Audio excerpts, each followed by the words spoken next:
So a lot of people ask, but Roy, how do I know that I'm privileged? I'm going to make it super easy for you, right? If you are white, you are privileged. If you are male, you are privileged. If you are straight, you are privileged. If you are native English speaking, you are privileged. If you are Christian, you are privileged. If you are able-bodied, you are privileged. If you are upper income, you are privileged. Now, how can I say that so categorically, particularly in a time where there's a growing rebellion, I guess, around the question of white privilege and privilege in general? How can I come out and say that so categorically? Well, the reason I can say that with this deep sense of confidence is actually based on the fact that we don't fully understand, or rather people don't understand what it means by, or to say that one is privileged. So I'm going to talk a little bit about what it means to be privileged, right? That I can say that if you're white, you privilege, all those things. People like to think that privilege is about how much money you have, or how much money your parents had, or your grandparents. Particularly when we're talking about white privilege, white people say, oh, but I took out 2 student loans to go to university. I wasn't born with a silver spoon in my mouth. My parents worked so hard just to give me what we had. And remember, when we're talking about privilege, we are not saying that you didn't work hard for what you have. No. Or that your parents didn't work hard. No. Or that you didn't suffer. No, we're not saying that. What we are saying, however, is that for all of those privilege plug points that you plug into, so whiteness, masculinity, heterosexuality, Christianity, for all of those privilege plug points that you plug into, you are going to find yourself being automatically validated, automatically seen, automatically be seen as safe, familiar, valuable, likable. You are going to automatically be given trust. And when you are automatically given trust, your hard work is allowed to amount to something and to grow in this world.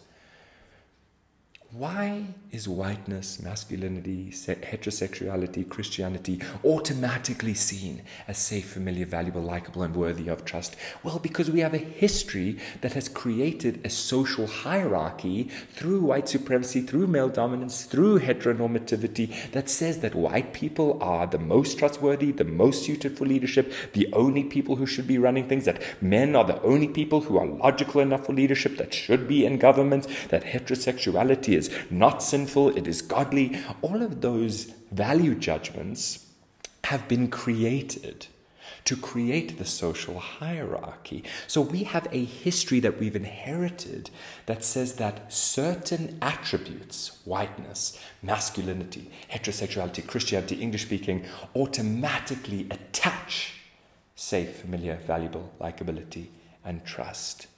And that automatic trust that you are given because of those things fundamentally changes how you experience the world and how the world engages with you.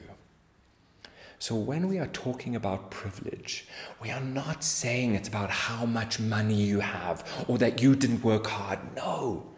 What we're saying is that for all of those elements that you plug into, we have been taught as a society to attach automatic trust and value to you.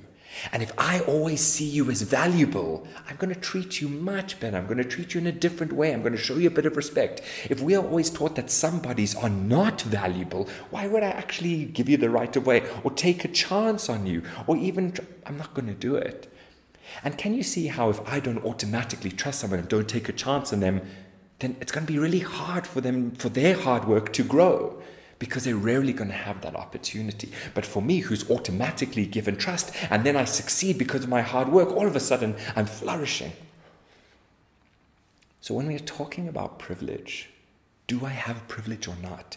It is still, unfortunately, based on that really rudimentary elements of what we look like.